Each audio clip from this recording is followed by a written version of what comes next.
Hello everyone, आपका मेरे channel mind spring 4.0 में स्वागत है। इस वीडियो में हम अपनी book environment science theory into practice second को डिस्कस करेंगे। वन शॉट वीडियो होने वाली है। इसमें हम चैप्टर 11, 12, 13, 14 एंड 15 को डिस्कस करेंगे। ठीक है, वन शॉट वीडियो है। ज़्यादा से ज़्यादा इसको लाइक करना, कमेंट करना और प्लीज़ मेरी मोटिवेशन के लिए एक सब्सक्राइब ज़रूर करना। इसके जो टॉपिक्स हैं वो due SL program, honours, IGNOU and NC web वाले सब मैच कर लेना और आपके लिए भी ये वीडियो हेल्पफुल होने वाली है। जल्दी से जल्दी स्टार्ट करते हैं। वीडियो शुरू करने से पहले एक सबसे इम्पॉर्टेंट बात, अगर आपको किसी भी सेमेस्टर के किसी भी चैप्टर के नोट्स चाहिए तो आपको मेरे टेलीग्राम चैनल माइंड स्प्रिंग 4.0 पे मिल जाएंगे। हैंड रिटन नोट्स भी हैं और एज वेल एज मैं फाइल्स में पीडीएफ जिसकी वीडियोस बनाती हूँ, सभी बुक्स जो हैं आपको मिल जाएंगी। मेरे चैनल को ज़्यादा से ज़्यादा फॉलो करना। तो हमारे लेसन 11 का नाम है ग्लोबल एनवायरमेंटल इशू। इसमें हम डिस्कस करेंगे क्या क्या एनवायरमेंट इश्यूज होते हैं, ग्लोबली क्या क्या एनवायरमेंटल इश्यूज होते हैं, और अगर मेनली देखें तो कुछ टॉपिक्स को डिस्कस करेंगे जैसे क्लाइमेट चेंज हो गया, ग्लोबल वार्मिंग हो गया। ग्लोबल वार्मिंग में हम ग्रीन हाउस गैसेस को डिस्कस करेंगे। एसिड रेन टॉपिक पढ़ेंगे कि एसिड रेन होता क्या है, क्यों होता है, और ओजोन लेयर डिप्लीशंस के बारे में देखेंगे। तो इन सभी टॉपिक्स को हम डिस्कस करने वाले हैं। यहाँ पे मैंने शॉर्ट पॉइंट्स लिखे हैं, इन शॉर्ट पॉइंट्स को ही मैं आपको डिस्कस करूंगी, तो बहुत ही अच्छे से आप सुनना, ठीक है।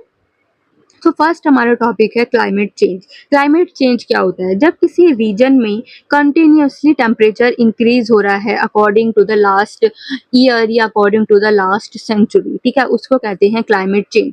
क्लाइमेट चेंज बहुत टाइप्स के होते हैं। एक टाइप यही है, सबसे मेन जो टाइप होता है कि ओवर अ डिकेड्स हमारा जो टेम्परेचर है हमारे एरिया का, हमारी कंट्री का क्या है, इंक्रीज हो रहा है, ठीक है। ये मतलब कि गर्मी होती जा रही है। अगर आप देख रहे होंगे तो हमारे रीजन में कितनी गर्मी, पिछले साल से हर बार गर्मी ज्यादा होती है, तो इसको ही कहते हैं क्लाइमेट चेंज। एक टाइप ये भी होता है कि गर्मी का होना, जैसे कि global surface temperature increased by about 0.6 degree Celsius. It's mean कि अगर हम ग्लोबली देखें तो टेम्परेचर हर लास्ट सेंचुरी से 0.6 डिग्री सेल्सियस बढ़ता ही बढ़ता है। और अगर वार्मेस्ट ईयर देखें तो 1998 का वार्मेस्ट ईयर है। और अगर डिकेड देखें तो 1990s जो हमारी डिकेड है ये बहुत ही वार्मेस्ट रही है, मतलब कि गर्म रही है। सेकेंड टाइप है रेनफॉल इंक्रीज। हर साल रेनफॉल इंक्रीज होता है। कुछ कंट्रीज ऐसी हैं जो फेस कर रही हैं कि उनके एरिया में, उनकी कंट्री में बहुत रेनफॉल हो रही है, बारिश हो रही है। फॉर एग्जाम्पल जो कंट्रीज लाई करती हैं मिड एंड हाई लैटिट्यूड्स पे, यहाँ पे बहुत क्या हो रही है, बारिश हो रही है। तो ये भी एक क्या है, क्लाइमेट चेंज है, ठीक है। फिर नेक्स्ट हमारी क्लाइमेट चेंज है ड्राफ्ट एरिया। ड्राफ्ट बहुत, जैसे एशिया और अफ्रीका के एरिया में ड्राफ्ट, सूखापन बहुत है, उसको बढ़ता जा रहा है, तो ये भी एक क्या है, क्लाइमेट चेंज है, ठीक है। फिर हमारा एक है कि स्टॉर्म्स। अगर हम देखें तो एक मिड 1970 से स्टॉर्म जो आंधी तूफान होते हैं ये बढ़ रहे हैं, ठीक है, ये आ रहे हैं। इसके भी क्या है, क्लाइमेट चेंज का ऑप्शन है, ठीक है, मतलब एक टाइप है, ठीक है। ये सब अगर हमारे कंट्री में या हमारे देश में, हमारे रीजन में हो रहा है, it's mean earth losing ability to balance. मतलब कि जो ह्यूमन एक्टिविटीज है, ये होता क्यों है, ह्यूमन की एक्टिविटीज से। अब आप इतने केमिकल्स यूज कर रहे हो, केमिकल्स जो भी अब इंडस्ट्रियलाइजेशन हो रहा है, इनकी वजह से ही हमारा क्लाइमेट क्या है, चेंज होता है, ठीक है। जो हम अनलिमिट तक हम रिसोर्सेज को यूज कर रहे हैं, सस्टेनेबिलिटी का ध्यान नहीं रख रहे हैं, जिस वजह से क्या होता है, क्लाइमेट चेंज हो रहा है। और इस क्लाइमेट चेंज जो है, हमारा अर्थ हमारे बिहेवियर को बैलेंस नहीं कर पा रहा है। उसमें इतनी क्षमता नहीं है अर्थ में कि वो हमारे इतने इतने जो स्ट्रक्चर हो रहा है, सस्टेबिलिटी नहीं है, रिसोर्सेज का इतना यूज हो रहा है, इसको बैलेंस नहीं कर पा रहा है, जिसकी वजह से क्लाइमेट चेंज होता है। एक इंटर गवर्नमेंटल IPCC है, inter governmental panel on climate change. ये वर्क करती है estimation of expert future population growth energy, मतलब कि फ्यूचर की पॉपुलेशन और ग्रोथ एनर्जी को क्या करती है, एस्टिमेट करती है क्लाइमेट चेंज, ठीक है। अगर हम फ्यूचर प्रोजेक्ट देखें कि क्या क्या हमने देखा है, तो टेम्परेचर राइज हुआ है। अगर हम लास्ट सेंचुरी या लास्ट डिकेड से हम कंपेयर करें तो 1.4 डिग्री से हमारा जो टेम्परेचर है 5.8 डिग्री सेल्सियस हो गया है, ठीक है। More warming over land and high latitude, और देखें तो सबसे ज़्यादा कहाँ पे इफेक्ट पड़ा है, हाई लैटिट्यूड्स वाले एरिया पे, ठीक है। Increasing in the weather extremes, heat waves, flood, draft, ये सब क्या है, ड्राफ्ट, ये सब इस क्लाइमेट चेंज में आ रहे हैं। कुछ रीजन्स होते हैं वल्नरेबल रीजन्स। वल्नरेबल रीजन क्या होता है, ठीक है, जो हमारा वाटर वाला एरिया होता है उनको मेनली कहा गया है वल्नरेबल रीजन। अगर देखा जाए तो हमारा जो सी लेवल है वो भी बढ़ रहा है, जैसे कि नील डेल्टा जो इजिप्ट में है, नील डेल्टा इन इजिप्ट, ठीक है। अगर गंगा ब्रह्मपुत्र डेल्टा देखें बांग्लादेश में, ये सब क्या है, जो हमारा मार्शल आइलैंड है, इन पे जो सी लेवल है वो क्या हो रहा है, इंक्रीज हो रहा है, ठीक है। जो क्लाइमेट चेंज हो रहा है इस पे हमारी ह्यूमंस को भी बहुत अफेक्ट करता है, ये ह्यूमंस की हेल्थ पे भी बहुत इफेक्ट करता है क्लाइमेट चेंज। जैसे वाटर शॉर्टेज हो जाती है, इन्फेक्शंस हो जाते हैं, इन्फेक्शन वाली डिसीजेज हो जाती हैं, डिस्प्लेसमेंट हो जाती है, ये भी हमारी ह्यूमन हेल्थ को इफेक्ट करता है, ठीक है। ये था हमारा क्लाइमेट चेंज। लास्ट पॉइंट में कुछ डिसीजेज बताई हैं जो हो जाती है ह्यूमंस को, ठीक है। सो ये था हमारा ओवरऑल क्लाइमेट चेंज की होता क्या है, कैसे हुआ। आई होप आपको समझ आया होगा। अगर आपको कोई भी डाउट है तो आप मेरे से कमेंट सेशन में पूछ सकते हैं, ठीक है। अब हमारा नेक्स्ट टॉपिक है ग्लोबल वार्मिंग। ग्लोबल वार्मिंग क्या होता है?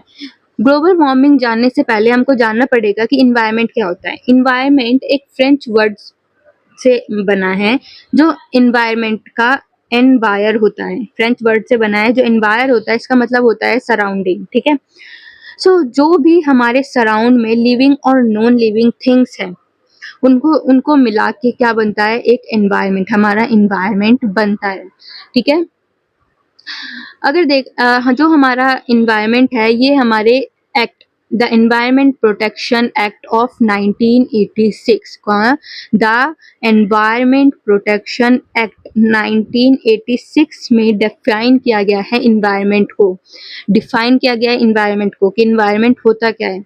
इन्वायरमेंट वाटर एयर, इन्वायरमेंट किससे बन के मिला है, वाटर एयर, जो भी हमारे सराउंडिंग में चीज है इन सब से मिलके इन्वायरमेंट बनता है। गाइस कभी कभी जैसे मैं बीच में रुक जाती हूँ, रुकना नहीं इट्स मीन कि मैं बोलती रहती हूँ तो कभी कभी मेरी जो टंग है वो स्लिप हो जाती है, ठीक है, तो टॉलरेट करना।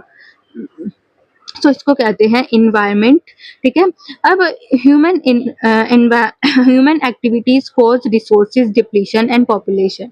ये बोल रहा है जो ग्लोबल वार्मिंग होती है ये होती क्यों है, जब ह्यूमन एक्टिविटीज, जो हमारी ह्यूमन की एक्टिविटीज हैं, ये कैसी एक्टिविटीज, जैसे रिसोर्सेज का डिप्लीशन होना, पॉल्यूशन होना, ये ही एक कॉज है ग्लोबल वार्मिंग होने का, ठीक है।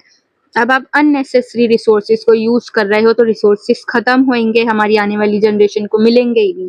तुम पॉल्यूशन कर रहे हो इतना, water noise pollution, water pollution, तो इसकी वजह से क्या है, ग्लोबल वार्मिंग होती है, जब ये कोज है, ठीक है। अब ग्लोबल ग्लोबल मतलब हम अननेसेसरी रिसोर्सेज यूज कर रहे हैं, पॉल्यूशन कर रहे हैं, अब इस पे होगा क्या, जो हमारी ग्रीन हाउस गैसेज हैं, जो हमारी ग्रीन हाउस गैसेज है ये सोलर हीट को एब्जॉर्ब करेंगी, ठीक है, सोलर हीट एब्जॉर्ब करेगी, जिसकी वजह से CO2 की मात्रा क्या है, इंक्रीज होगी हमारे एनवायरनमेंट में, ठीक है। अब मैं आपको एक बार ग्रीन हाउस गैसेज बता देती हूँ क्या होता है।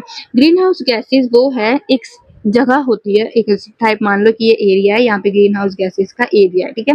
इसके अंदर बहुत सी गैसेज होंगी, जैसे CO2, मीथेन, मीथेन को CH4 कहते हैं, N2O, HCF, PFCs, ऐसी बहुत सी क्या है गैसेस होंगी।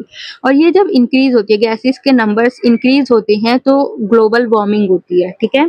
जब हमारी ग्रीन हाउस गैसेस है ये CO2 जब इसमें इंक्रीज होता है, अब हमें हमारे जीने के लिए, ह्यूमन हेल्थ के लिए ऑक्सीजन होनी चाहिए, बट ऑक्सीजन की जगह जब CO2 ही हर जगह मिल रही है तो हमारी ग्लोबल वार्मिंग होना तो पक्का है ना। इसीलिए कहते हैं जब हमारे ग्रीन हाउस गैसेज में CO2 की मात्रा इंक्रीज होती है तब ग्लोबल वार्मिंग होती है, ठीक है। और देखते हैं एवरेज टेम्परेचर, अगर हम देखें हमारे एवरेज टेम्परेचर क्या है 33 डिग्री सेल्सियस बढ़ा है due to green houses effect की वजह से। हमारे एरिया हमारी कंट्री में ग्रीन हाउस गैसेस की वजह से 33 डिग्री सेल्सियस जो है टेम्परेचर इंक्रीज हुआ है एवरेज, ठीक है। फिर नेक्स्ट पॉइंट है कार्बन डाइऑक्साइड इंक्रीज 31%। देखा जाए तो कार्बन डाइऑक्साइड इंक्रीज हुआ है 31% प्री इंडस्ट्रियल टाइम से, ठीक है। और हमारी इंटरनेशनल एग्रीमेंट जो है कुछ इसको रोकने के लिए बहुत से स्टेप्स उठाए गए हैं।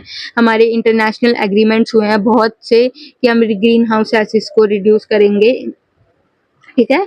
तो ये था हमारा ग्लोबल वार्मिंग। आई होप आपको समझ आ गया होगा। अब हमारा नेक्स्ट टॉपिक है एसिड रेन क्या होता है।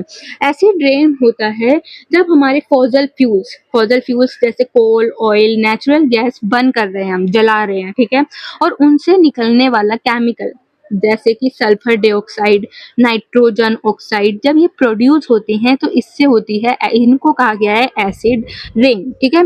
Formed from burning fossil fuels, इन मतलब है जब हमारे फॉसिल फ्यूल्स हैं, कौन कौन से फॉसिल फ्यूल जैसे कोल हो गया, ऑयल हो गया, नेचुरल गैस हो गया, जब हम इनको जला रहे हैं और इनसे निकल रही है केमिकल्स जैसे सल्फर डाइऑक्साइड, नाइट्रोजन, ये प्रोड्यूस हो रहे हैं जो कि हमारे एनवायरनमेंट को हार्म कर रहे हैं, हमारी ह्यूमन हेल्थ को हार्म कर रहे हैं, हमारे जो सॉइल है उसको हार्म कर रहे हैं, इसको कहते हैं एसिड रेन।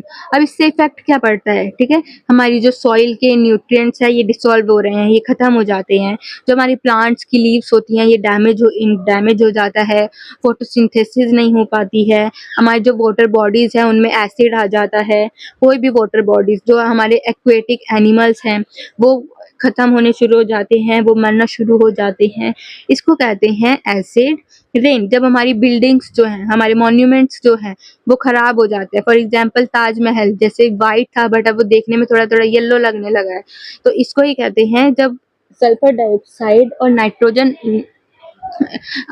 ऑक्साइड्स की जो हमारी कैपेसिटी है वो इंक्रीज होने लग जाती है, ठीक है, मात्रा इंक्रीज होने लग जाती है, इसको कहते हैं एसिड रेन। अब इसका सोल्यूशंस क्या है कि हमें जो सल्फर डाइऑक्साइड्स है, नाइट्रोजन ऑक्साइड्स है, इनको कम यूज जो ये निकलते हैं, जिस सब्सटेंस से ये निकल रहे हैं, जो काम करने से ये प्रोड्यूस हो रहे हैं, तो वो काम हमें कम करने चाहिए, फॉसिल फ्यूल्स को कम यूज करना चाहिए, ठीक है। जो हमारे न्यूट्रलाइज एसिडिक सॉइल्स हैं उसको हम यूज करें लिमिट तक, ठीक है। तो इसको ये था हमारा एसिड रेन कि एसिड रेन होता क्या है। आई होप आपको समझ आ गया होगा। अब हमारा नेक्स्ट टॉपिक है ओजोन लेयर डिप्लीशन। अब ओजोन लेयर होता क्या है, सबसे पहले हमें ये जानना पड़ेगा। तो ओजोन लेयर को हम कहते हैं, ओजोन को हम कहते हैं O3। इट्स मीन कि जो ऑक्सीजन के एटम्स हैं वो 3 हैं, ठीक है, इसको है ओजोन 3, O3 कहते हैं, ठीक है। ये formed by the action of sunlight on oxygen. ये हमारे जो जैसे हमारा ये स्ट्रेटोस्फीयर है, स्ट्रेटोस्फीयर पे के अराउंड 20 से 50 किलोमीटर अबव रहता है, ठीक है। सॉरी ये हमें बचाता है जो हमारी हार्मफुल यूवी रेडिएशंस आती हैं हमारे अर्थ पे उससे, ठीक है। ये हमारा अर्थ है और हम अर्थ से 20-50 किलोमीटर ये दूर होता है ओजोन लेयर, और ये हमें बचाता है यूवी रेडिएशन से जो अर्थ पे सीधा आती हैं, डायरेक्ट आती हैं। अगर ओजोन लेयर ना हो तो बहुत सी डिसीजेस हो सकती हैं ह्यूमंस को, जैसे कि ह्यूमन कैंसर हो सकता है, बहुत सी डिसीजेस हो सकती हैं अगर ओजोन लेयर नहीं है। ओजोन लेयर का डिप्लीशन हो रहा है, क्यों? क्योंकि एनवायरनमेंट चेंज हो रहा है, एनवायरनमेंट जो हमारा अर्थ है वो इतने जो चेंजेस हो रहे हैं इनको बैलेंस नहीं कर पा रही है, जिसकी वजह से ओजोन लेयर डिप्लीशन होता है, ठीक है। CFC गैसेज होती हैं, ये ओजोन लेयर में होल्स करती हैं, जो हमारे रेफ्रिजरेटर से, AC से, एयर कंडीशनर से CFC गैस निकलती है, ये ओजोन लेयर को क्या करती हैं, डिप्लीट कर रही हैं, होल कर रही हैं उनके अंदर, ठीक है। इसको ही कहते हैं ओजोन लेयर डिप्लीशन, और ये ऐसे ही होती है, ठीक है। बहुत से डिसीजेज होती हैं जैसे स्किन केयर और क्रॉप डैमेज, ये हमारी क्रॉप्स को भी डैमेज करती हैं, ठीक है। इसको रोकने के लिए एक हमने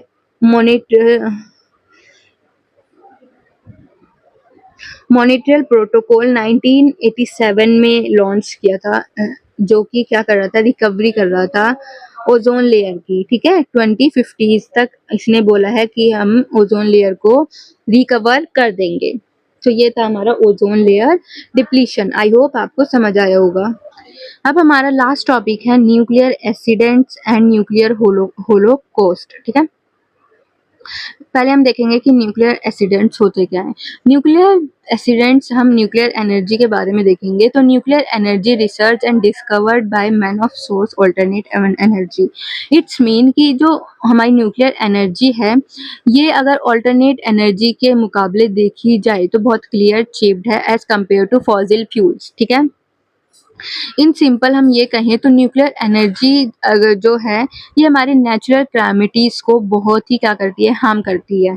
बहुत से लॉस ऑफ लाइफ और लॉन्ग टर्म इलनेस करती है। जो न्यूक्लियर एनर्जी है, ये जो इसके एक्सीडेंट्स होते हैं, मतलब कि वो क्या करते हैं, हमारी कंट्री में बहुत, हमारे ह्यूमंस को, हमारी कंट्रीज को लॉस ऑफ लाइफ होती है बहुत सी जब हम इसका यूज़ करते हैं। इलनेस होती है, प्रॉपर्टी डैमेज होती है, कैंसर होते हैं बहुत से। अगर हम एक सिंपल कहें तो न्यूक्लियर एनर्जी जब हम यूज़ करते हैं तो बहुत सी जाने जाती हैं, ठीक है। प्रॉपर्टी डैमेज होती है, बहुत सी बीमारियां होती हैं न्यूक्लियर एक्सीडेंट्स में, ठीक है। ऐसे ही न्यूक्लियर होलोकॉस्ट बोला गया है। न्यूक्लियर होलोकॉस्ट में आपको बताया गया है कि एक न्यूक्लियर एनर्जी है जिसका नाम है हिरोशिमा एंड नागासाकी। ये एक इंसिडेंट हुआ था हमारे वर्ल्ड वॉर 2 के टाइम पे।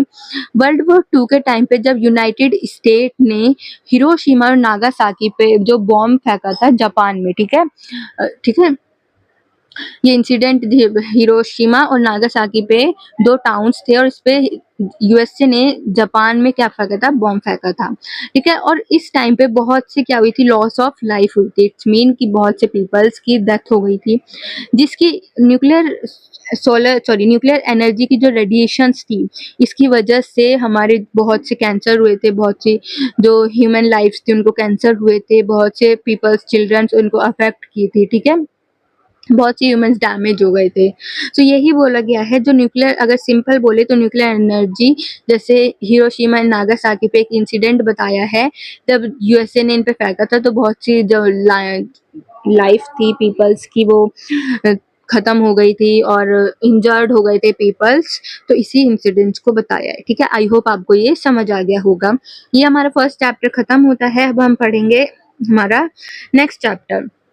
नेक्स्ट चैप्टर 12 है environmental laws and environmental legislation in India. मतलब कि अब हमने देखा कि क्या क्या क्लाइमेट चेंज होते हैं, क्या क्या इन्वायरमेंट में इश्यूज आते हैं, बट उनको सही करने के लिए, उनको प्रोटेक्ट करने के लिए क्या क्या लॉज और लेजिस्लेशन हमारी इंडिया ने लगाए हैं, ठीक है। तो मेनली हम इसमें पढ़ेंगे कि क्या-क्या एक्ट हमारे इंडिया ने इनको प्रोटेक्ट करने के लिए, इम्प्रूव करने के लिए, इनकी प्रोटेक्शन के लिए लगाए हैं। फॉर एग्जांपल जैसे India motor vehicle act pollution को कम करने के लिए लगाया गया था। फैक्ट्रीज एक्ट पॉल्यूशन को कम करने के लिए बनाया गया था। इंडिया फॉरेस्ट एक्ट फॉरेस्ट को बचाने के लिए लगाया गया था। माइंस एंड मिनरल्स एक्ट हमारे जो मिनरल्स हैं उनको प्रोटेक्ट करने के लिए, उनके रिसोर्सेज को अननेसेसरी यूज ना करने के लिए बनाया गया था। तो इनको ही हम डिस्कस करेंगे अपने चैप्टर 12 में। तो जल्दी से जल्दी स्टार्ट करते हैं। तो हमारा फर्स्ट एक्ट है the Indian wild life protection act. जो वाइल्ड लाइफ प्रोटेक्शन एक्ट है, ये हमारे एनिमल्स के लिए लगाया गया था कि भाई, अब देख लेते हैं एक बार। The act provide state wildlife advisory board provision regulate hunting and trading of wild animals. ये मेनली लगाया गया था हमारे जो वाइल्ड एनिमल्स हैं, जो लोग इस हंटिंग करते थे या हमारे एनिमल्स की ट्रेड करते थे, वो सब रोकने के लिए, ठीक है। इस एक्ट को 1972 में लाया गया था। इसमें इस एक्ट में बताया गया है कि वाइल्ड लाइफ होता क्या है, ठीक है। इसमें मैं आपको ऐसे ऊपर ऊपर से बता देती हूँ कि इस एक्ट में हुआ क्या था। जो हमारी इंडियन वाइल्ड लाइफ एक्ट है, ये हमारे एनिमल्स की प्रोटेक्शन के लिए था कि भाई जो आप हंटिंग कर रहे हो, मार रहे हो आप एनिमल्स को, जो ट्रेड कर रहे हो एनिमल्स की, इनको रोको। इससे क्या हो रहा है, हमारे जो एनिमल्स हैं उनकी स्पीशीज क्या है, खत्म हो रही हैं। एनिमल्स कम हो रहे हैं हमारी कंट्री में। जो स्पीशीज है इनको आप मार देते हो, और लिस्टिंग और जो हमारी मोस्ट ऑफ द स्पीशीज क्या है, एंडेंजर्ड हो गई है, ठीक है। एंडेंजर्ड का मतलब भी हम जानेंगे। मेनली यही होता है कि बहुत कम स्पीशीज, बहुत कम वो एनिमल बनते हैं, बचते हैं उस स्पीशीज के, तो वो स्पीशीज होती है एंडेंजर्ड स्पीशीज, ठीक है। तो इन सब को देखते हुए ये एक्ट बनाया गया था, ये सब बताया गया था। और इस एक्ट में बहुत से जू खोले गए थे, ठीक है, जिसमें उन जू में उन एनिमल्स को रखा गया था उनकी प्रोटेक्शन के लिए। बहुत से पार्क्स बनाए गए थे जिसमें उन एनिमल्स को रखते थे। Conservation project of endanger species, जो एंडेंजर स्पीशीज जैसे लायन, टाइगर, क्रोकोडाइल, ये सब क्या है, ये वो स्पीशीज हैं जो खत्म होने ही वाली थी, बट हमारी जो सरकार है उन्होंने बचा लिया। तो इन सबको एक जगह, एक पार्क बनाया गया इनके लिए, और वहां पे इनको रखा गया कि कोई भी हंटिंग और ट्रेडिंग ना कर पाए या किसी भी तरह का इलीगल स्टेप ना उठा पाए। तो ये था हमारा the Indian wild life act, ठीक है। अब हमारा नेक्स्ट एक्ट है द वाटर एक्ट। ये वाटर एक्ट बनाया गया था वाटर की प्रिजर्वेशन के लिए, वाटर के जो पोल्यूशन है, हमारा वाटर पोल्यूशन को कम करने के लिए।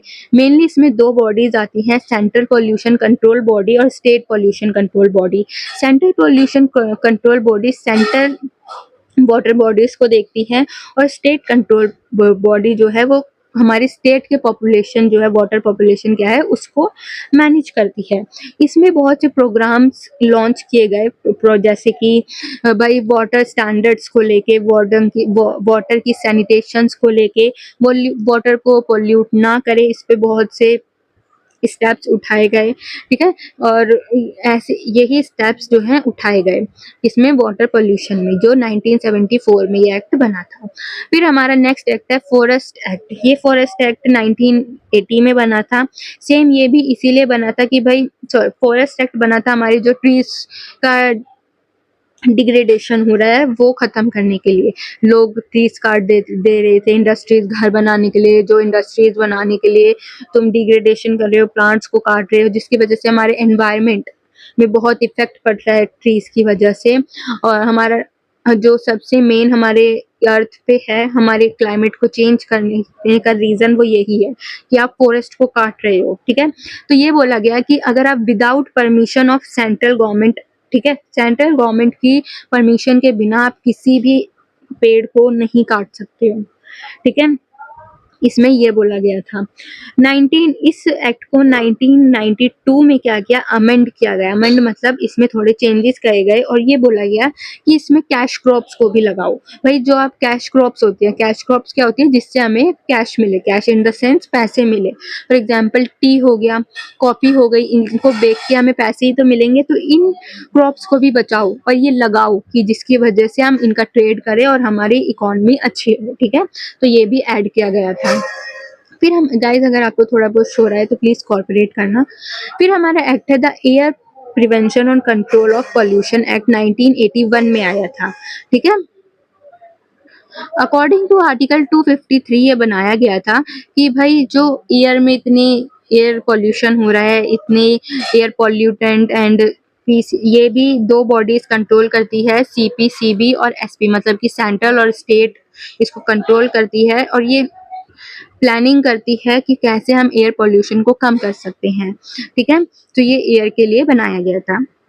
फिर हमारा लास्ट एक्ट है द एनवायरमेंटल प्रोटेक्शन एक्ट 1986 में बनाया गया था। ये बनाया गया था कि भाई एनवायरमेंट को नुकसान मत पहुंचाओ, फालतू में डिग्रेडेशन मत करो, फालतू में पॉल्यूशन मत करो, फालतू में रिसोर्सेज का यूज मत करो, सस्टेनेबिलिटी को एक्सेप्ट करो, ठीक है।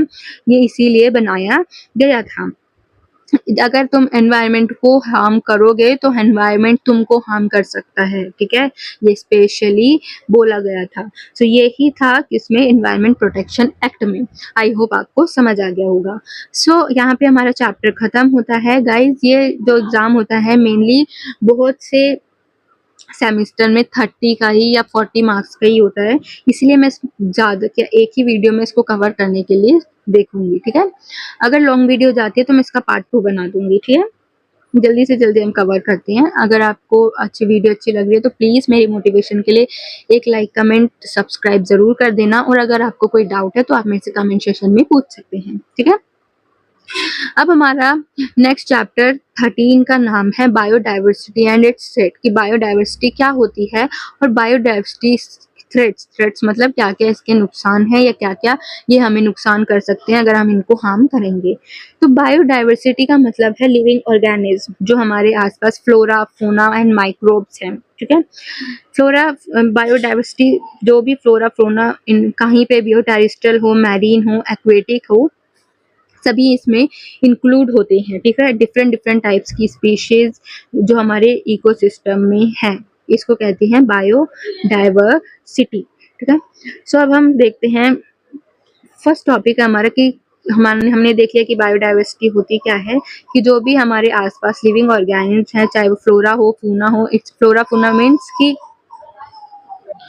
ह्यूमंस, एनिमल्स, माइक्रोब्स जो भी हैं, ये सब बायोडाइवर्सिटी में आते हैं। सिंपल वे में कहें कि वो जो भी कोई भी इंसान, एनिमल, माइक्रोब जो सांस ले रहा है, लिविंग ऑर्गेनिज्म है, चाहे हम उसको देख पा रहे हैं या नहीं देख पा रहे हैं, वो सब क्या है, बायोडाइवर्सिटी में आता है। अब हम देखेंगे कि कितने टाइप्स के बायोडाइवर्सिटी होती हैं। मेनली 3 टाइप्स की होती हैं, genetic, species and ecosystem diversity. हमें हम कैटेगराइज करते हैं, ठीक है। जेनेटिक डाइवर्सिटी वो होती है जो डीएनए कांटेक्ट में होती है। इट्स मीन कि हम बायोडाइवर्सिटी में ये देख रहे हैं कि भाई वो स्पीशीज जो जेनेटिक डाइवर्सिटी में है। फॉर एग्जाम्पल के थ्रू बताती हूँ मैं आपको कि फॉर एग्जाम्पल डॉग है, ठीक है। डॉग की बहुत सी स्पीशीज होती हैं, बहुत टाइप की स्पीशीज होती हैं, बट देखने में सब क्या लगते हैं, सेम लगते हैं, ठीक है। डॉग की बहुत स्पीशीज होती है पर देखने में सब क्या लगते हैं, सेम लगते हैं, बट उनकी जो डीएनए होता है वो चेंज होता है। तो इसी को कहते हैं जेनेटिक डाइवर्सिटी, कि भाई देखने में तो सेम है बट उनका डीएनए क्या है, चेंज है, तो उसको कहेंगे जेनेटिक डाइवर्सिटी, ठीक है। फिर सेकंड है स्पीशीज डाइवर्सिटी, मतलब कि the numbers and variety of species in a particular area. एक टाइप से तो हम ये देख रहे हैं कि भाई कितनी हर टाइप की स्पीशीज बट डीएनए उनका चेंज है, ठीक है। दूसरे टाइप में हम वो स्पीशीज देखते हैं कि एक पर्टिकुलर एरिया में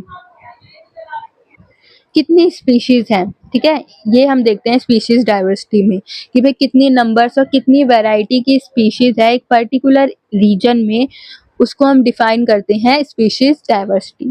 फिर देखते हैं इकोसिस्टम डाइवर्सिटी, कि एक लार्ज एरिया में कितने नंबर्स की स्पीशीज और कितने वैरायटी की स्पीशीज हैं उसको हम कंपेयर करते हैं, ठीक है। तो ये 3 टाइप की बायोडाइवर्सिटी है।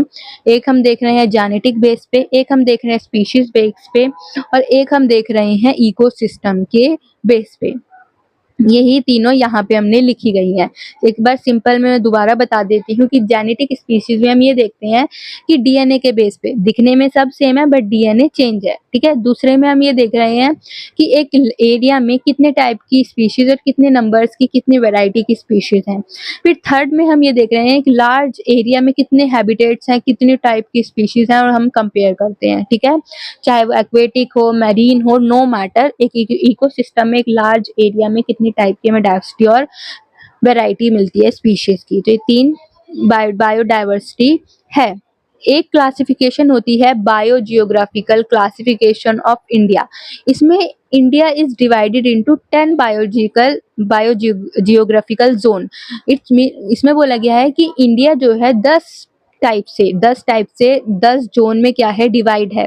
कैसे कैसे बेस पे, वेजिटेशन के बेस पे, क्लाइमेट के चेंज, क्लाइमेट, फ्लोरा, फोना, माउंटेन्स, फॉरेस्ट, इन सब टाइप्स की स्पीशीज किन किन एरिया में, जैसे कि रिवर पे कौन सी स्पीशीज मिलती है, कोस्टल जोन में क्या क्या हमें मिलता है, फॉरेस्ट पे, माउंटेन्स पे क्या क्या मिलता है, वेजिटेशंस पे, क्लाइमेट्स पे, इन सब पे बेस है हमारी स्पीशीज, ठीक है। तो 10 डिफरेंट डिफरेंट जोन्स बनाए गए हैं हमारी स्पीशीज के, ठीक है।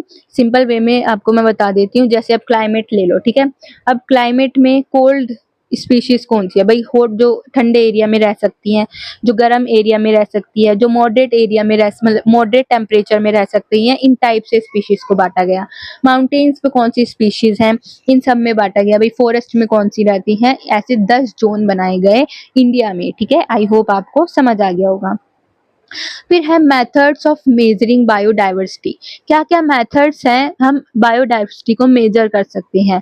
तो पहला है अल्फा, दूसरा है बीटा एंड तीसरा है गामा। अल्फा में हम ये देखते हैं कि स्पीशीज की कितनी रिचनेस है, मतलब कि कितने वो स्पीशीज मिल रही है उस कम्युनिटी में या उस हैबिटेट की कितनी स्पीशीज हैं। दूसरे में हम ये देखते हैं, कंपेयर करते हैं different in species between communities, कि इतने एरिया में इतनी स्पीशीज हमें मिली, दूसरे एरिया में हमें उसी की इतनी स्पीशीज मिली, तो दोनों को कंपेयर करेंगे, ठीक है। फिर तीसरे में हम देखते हैं गामा डाइवर्सिटी की, ओवरऑल लार्ज रीजन में कितनी हमें डाइवर्सिटी मिल रही है। तो ये 3 मेजरिंग बायोडाइवर्सिटी है। फिर हमारा नेक्स्ट टॉपिक है वैल्यू ऑफ बायोडाइवर्सिटी। भाई क्या वैल्यू है बायोडाइवर्सिटी की। पहला है कंजप्शन वैल्यू, कि हम कुछ स्पीशीज, कुछ फ्यूल, कुछ फूड ऐसे होते हैं जो कि डायरेक्ट यूज में आते हैं, ठीक है। अब भाई कुछ ट्रीज ऐसी हैं जिनकी मेडिसिन बनती है, हम फ्यूल निकाल रहे हैं तो वो एरिया भी तो हमें पता होना चाहिए, जहाँ से फूड मिल रहा है वो भी तो हमें पता होना चाहिए। तो ये होती है कंजर्वेटिव वैल्यू। फिर दूसरी वैल्यू है हमारी बायोडाइवर्सिटी प्रोडक्टिव वैल्यू। ये कमर्शियल प्रोडक्ट्स होते हैं इनके पास, फॉर एग्जाम्पल जो है कैश क्रॉप्स, हमारी कॉफी टी वाली क्रॉप्स जो है, इससे हम पैसे कमाते हैं, कमर्शियल है, इनको बेचते हैं, ठीक है। तीसरी है सोशल वैल्यूज वाली, भाई कल्चरल, कुछ जैसे नीम का पेड़ हो गया, पीपल का पेड़ हो गया, ये क्या है, स्पिरिचुअल है, ठीक है, इनकी हम पूजा भी करते हैं। एंड कुछ एरिया में होती है जैसे बनियन ट्री हो गया, इन सब की, ठीक है। कुछ एस्थेटिक वैल्यूज होती हैं कि भाई जब कहीं पे हम टूरिज्म बना देते हैं, माउंटेन्स में हम टूरिज्म बना देते हैं, तो वैल्यू है भाई, वहाँ पे लोग जाएंगे, हम वहाँ से हमें क्या मिलेगा, कैश मिलेगा, या हमारी जो इंडिया है, जो हमारा रीजन है, उसकी पॉपुलरिज्म होगी, ठीक है। तो ये ही थी, ये वैल्यू होती है हमारी बायोडाइवर्सिटी की। अब थ्रेड क्या है हमें बायोडाइवर्सिटी का। पहला है हैबिटेट लूज, हम ड्यू टू डिफॉरेस्टेशन, अब जो हमारी स्पीशीज हैं वो खत्म हो रही हैं, क्यों, क्योंकि डिफॉरेस्टेशन हो रहा है, अर्बनाइजेशन हो रहा है, एग्रीकल्चर हो रहा है, इसलिए हम इनलीगल हंटिंग एंड ट्रेडिंग कर रहे हैं प्लांट्स और की, ये क्या है, थ्रेट है एक। मैन वाइल्ड लाइफ कंफ्लिक्ट, जो मैन है इनकी कंफ्लिक्ट जो होती है भाई, अब अगर 2 देश के बीच में भी लड़ाई हो रही है तो उसमें बहुत सी लाइफ, मैंने बताया, खत्म होती है, जिसकी वजह से बायोडाइवर्सिटी पे बहुत इफेक्ट पड़ता है, ठीक है। पोल्यूशन की वजह से हमारी बायोडाइवर्सिटी खराब हो सकती है, air pollution, water pollution, soil pollution, climate change की वजह से हमारी बायोडाइवर्सिटी पे बहुत इफेक्ट पड़ता है, ठीक है। यही थी।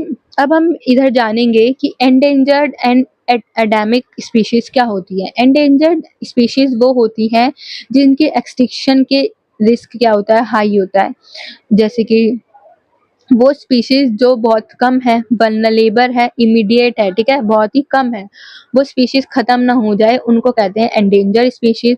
और एंडेमिक स्पीशीज वो स्पीशीज होती हैं जो कि बहुत यूनिक रीजन में पाई जाती हैं, जैसे कश्मीरी टैक्स पे गोल्डन लंगूर्स हो गए, ये सब स्पीशीज क्या है, बहुत ही यूनिक है और बहुत ही कम है, तो उनको कहते हैं एंडेंजर स्पीशीज, ठीक है। सो यहाँ पे हमारा 3rd चैप्टर भी खत्म होता है, ठीक है, इस वीडियो का 3rd चैप्टर, और चैप्टर 13 हम खत्म कर रहे हैं।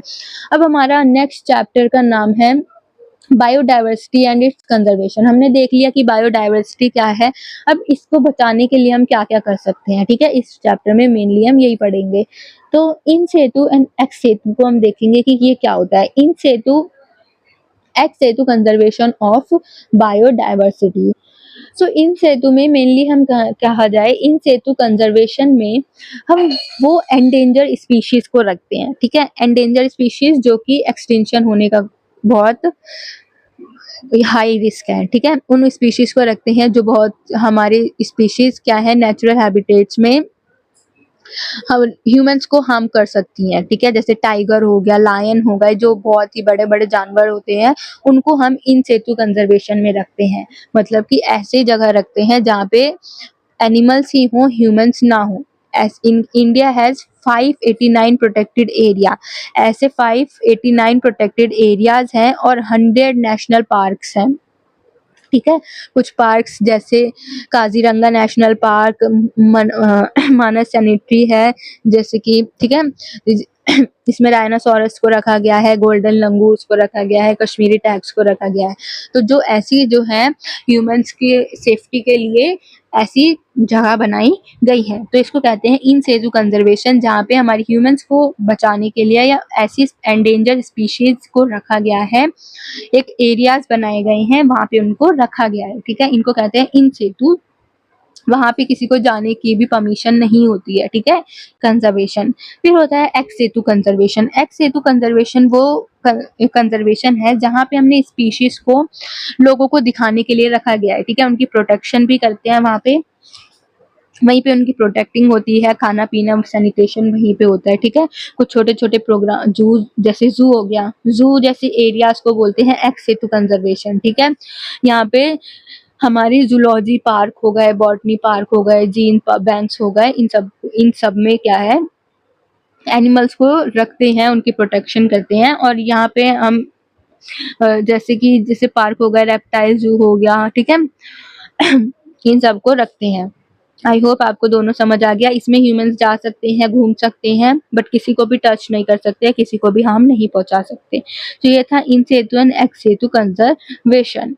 अब हमारा नेक्स्ट टॉपिक है biological diversity act 2002।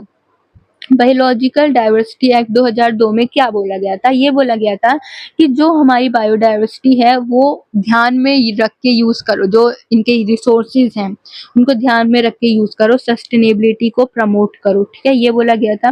For example जो हमारे ट्रीज हैं, जो हमारे एनिमल्स हैं, उनको ऐसे यूज किया जाए कि हमारे फ्यूचर जनरेशन के लिए भी बच जाए।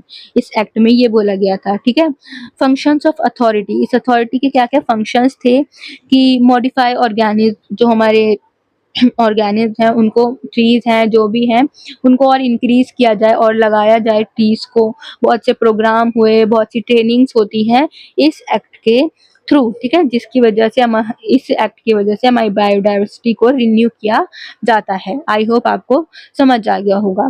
फिर बायोडाइवर्सिटी की कंजर्वेशन क्यों जरूरी है, हम ये देखेंगे। अब बायोडाइवर्सिटी पे हमारी आधी लाइफ, पूरी लाइफ ही क्या है, डिपेंड है। इसीलिए हमारी बायोडाइवर्सिटी की कंजर्वेशन जरूरी है। अगर देखा जाए present and potential use of component biodiversity unknown for future needs. अगर हम कॉन्टिन्यूसली यूज करते रहेंगे अपनी बायोडाइवर्सिटी की रिसोर्सेज का, तो एक टाइम ऐसा आएगा कि हमारी फ्यूचर नीड्स के लिए बचेगा ही नहीं। इसीलिए हमें ज़रूरत है इसके कंजर्वेशन की। और अर्थ एक टाइम पे ऐसा होगा कि इस पे नेचुरल रिसोर्सेज बचेंगे ही नहीं। इसीलिए हमें ज़रूरत है किसकी, नीड ऑफ कंजर्वेशन बायोडाइवर्सिटी। ठीक है, अब कंजर्वेशन ऑफ बायोडाइवर्सिटी में हमने इन सेतु एंड एक्स सेतु को पढ़ लिया। ये होता क्या है, मैं ये थोड़ा सेम वही बताया गया है। अब हम देखेंगे कि केस स्टडी क्या है। कुछ केस स्टडीज बताई गई हैं कि हमने कैसे कंजर्वेशन किया उसकी, तो एक बार रिकॉल कर लेते हैं इनको भी। पहला का स्टडी है project tiger. Project tiger launch हुआ था अप्रैल 1, 1973 में। इसमें हमने टाइगर्स को प्रोटेक्ट किया था, मेंटेन किया था, उनके लिए एरिया बनाए गए थे कि यहाँ पे हमारे प्रोटेक्ट जो एनिमल टाइगर्स हैं वो रखे जाएंगे।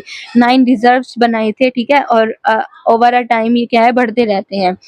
और इसमें हमने इनकी सैनिटेशन से लेके, उनकी प्रोटेक्शन से लेके सब चीज़ का ध्यान रखा था।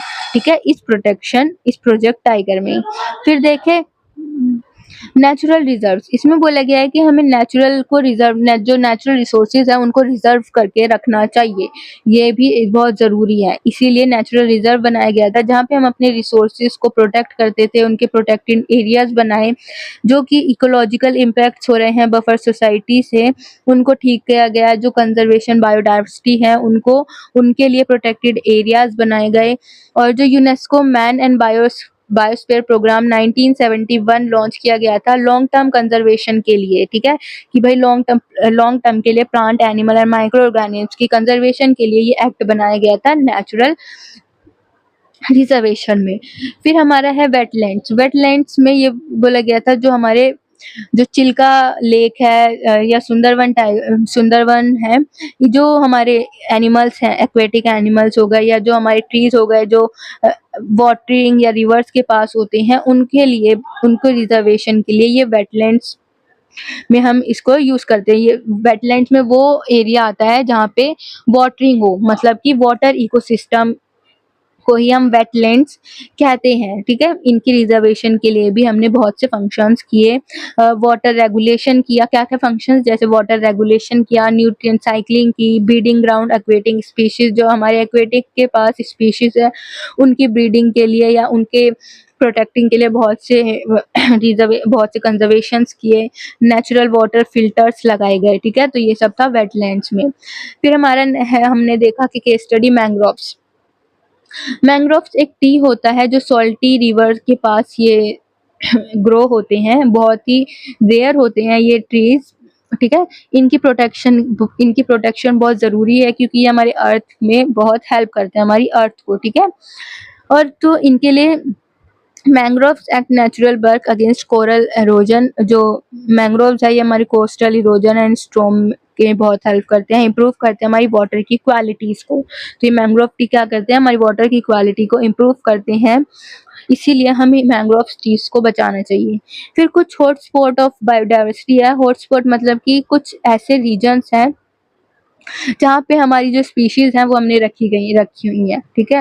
वो हॉटस्पॉट वो स्पीशीज होते हैं कि भाई वो एरिया है जो स्पीशीज बहुत एंडेंजर है या एडेमिक है, उस स्पीशीज को रखा गया है, ठीक है। एडेमिक स्पीशीज को रखा गया है।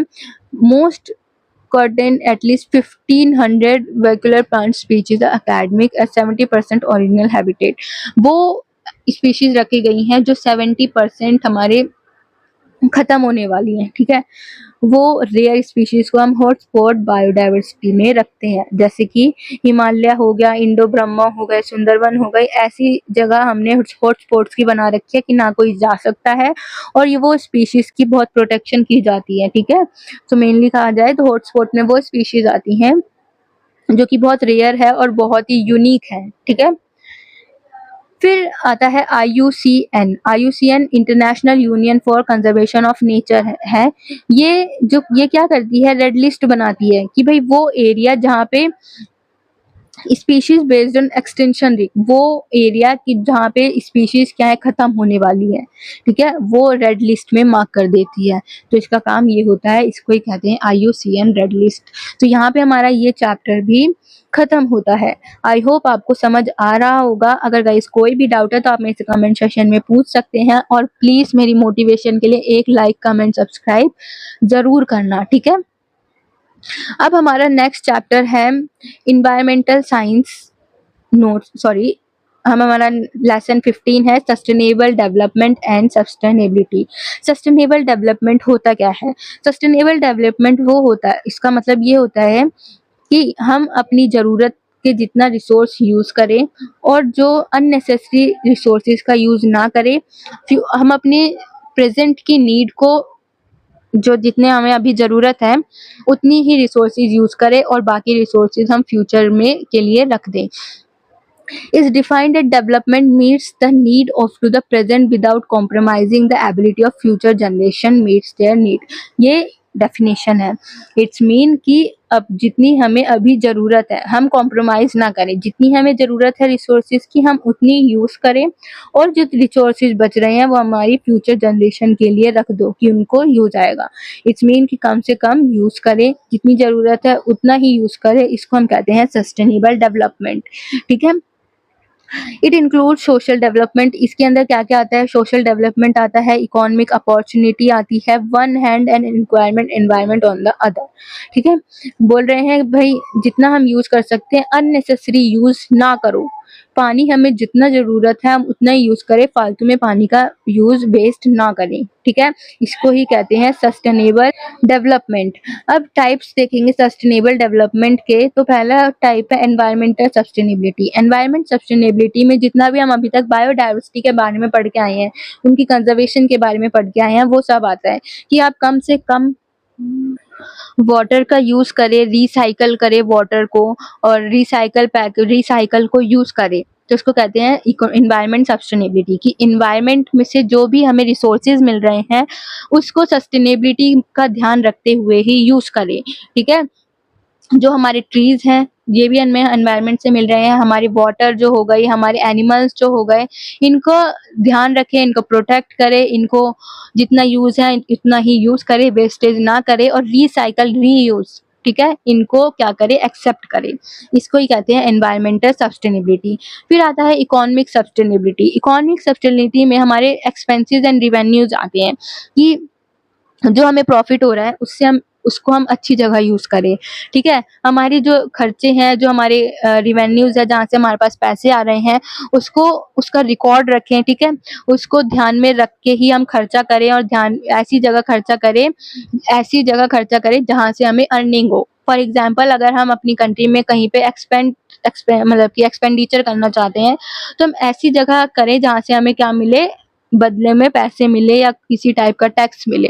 इसको कहते हैं इकोनॉमिक सस्टेनेबिलिटी, कि हम ऐसी और वो फायदेमंद भी हो, ठीक है। एग्जाम्पल बताए गए हैं, the company Unilever in 2010 rolled a strategy achieve balance of sustainability and economic practicing a recycling and consumption campaign। ये बोल रहा है कि इकोनॉमिक सस्टेनेबिलिटी में जो ये कंपनी थी उसने क्या किया, रिसाइकलिंग एंड कंजप्शन कैंपेन्स लगाए, जिसकी वजह से हमारी इकोनॉमिक सस्टेनेबिलिटी क्या हुई, बैलेंस हुई, अचीव हुई, ठीक है। ऐसे ही हमें इकोनॉमिक सस्टेनेबिलिटी करनी चाहिए। फिर है सोशल सस्टेनेबिलिटी।